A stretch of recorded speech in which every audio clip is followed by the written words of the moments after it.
Alright, I got a good one for you today. Would you like to know how to save thousands of dollars off your tax bill by filing one simple form? Stick with me. Today we're going to talk with you about how, if your business is generating between $30,000 and $50,000 a year, there's one simple hack you can do that's going to save you literally thousands of dollars off your tax bill each and every year.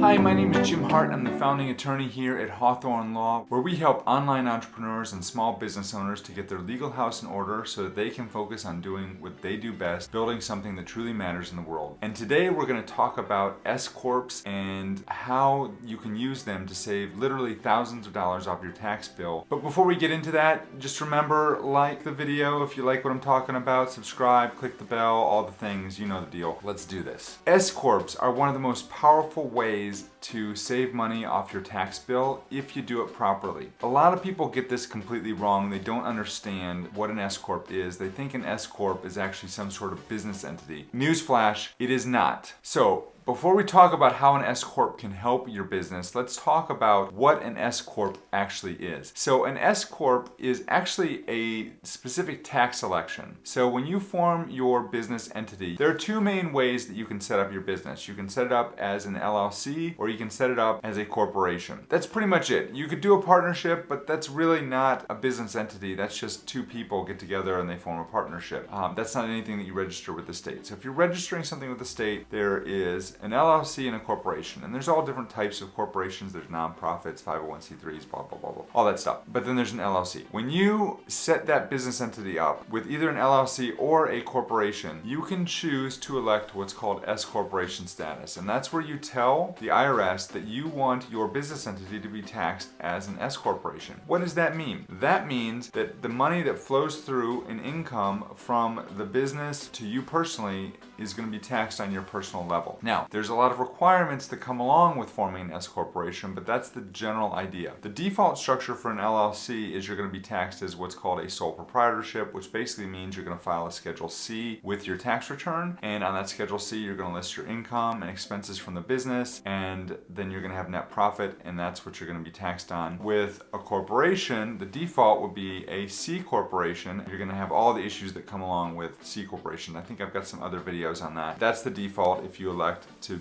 choose a corporation as your business entity. For either one of those two, you can elect S corporation status, and that's where it gets really interesting and really cool. So let's take a minute and talk about what an S Corp is not. An S Corp, like I said, is not a business entity. So you don't go and form an S Corp. That's just, if you hear somebody say, I'm going to form an S Corp, or if you hear somebody say that they're putting an S Corp, if they're listing off all the different business entities that you can form, and they list an S Corp as one of those business entities, then chances are that that person does not really know what they're talking about. Because an S Corp is not a business entity, it is a tax election. So it's really important that you understand that. So one of the biggest questions I get from a lot of people is, when should I form my S Corp? Again, you're not forming an S Corp. You're telling the IRS that I want to be taxed as an S corporation. I think this is a little bit, let's see here.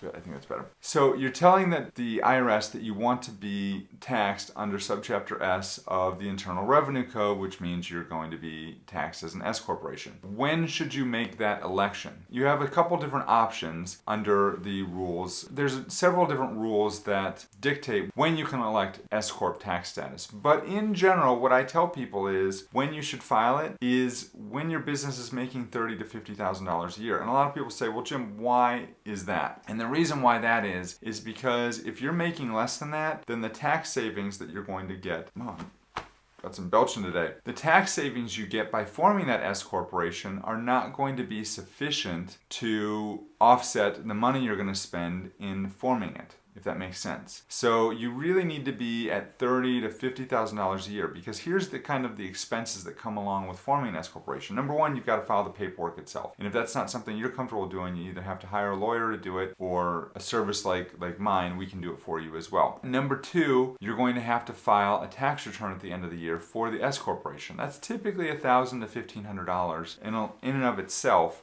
to hire an accountant to do an S corporation tax return. And so that's something that needs to be filed. And then also you're going to have to start to run payroll, and there's a monthly expense related to that. It depends on the service you use. It can run anywhere from $50, $40, $50 a month to $100 a month or more, depending on the number of employees you have, the service you choose, how much work they're doing for you, etc. So that all those expenses combined, you're looking at roughly $2,000 to $3,000 in expenses. And if your business is not generating that $30,000 to $50,000 per year in annual revenue, then that's really not going to offset the tax benefits that you're going to get from filing that X corporation. I think it's coffee break time. Cheers. Got my Ohio Wesleyan mug there. We like to call Ohio Wesleyan the Harvard of the Midwest.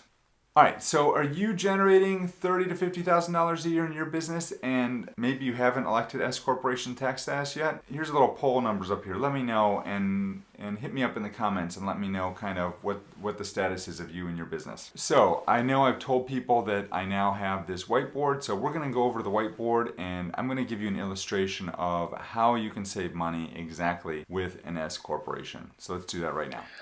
Alright, so I'm going to go over the whiteboard here. I apologize if the sound is a little bad. Basically what we're going to do is we're going to take two businesses, and each of those businesses is going to be making $100,000.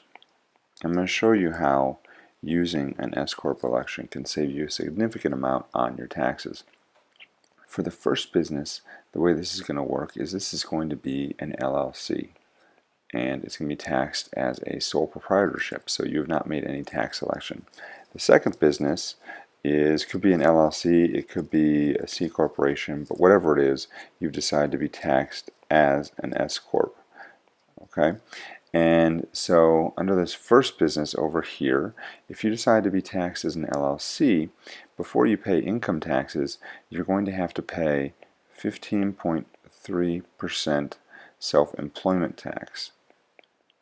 And there's some deductions that go along with this, and it's not exactly 15.3%, but that is, for purposes of this video, we're just going to go ahead and say it's 15.3%. And any of you accountants out there that are listening that have a problem with that, well, just understand that I know it's not exactly that, but this is for illustrative purposes. I want to make this as easy as possible to understand. What you're going to end up paying in self-employment taxes is $15,300.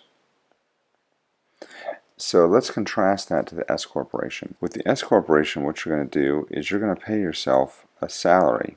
You have to pay yourself a reasonable salary. I'm not going to, the purpose of this video is not to comment on whether this is a reasonable salary or not, but let's say you pay yourself a salary of $50,000 and you take a dividend or a profit distribution, whatever you want to call it, of $50,000.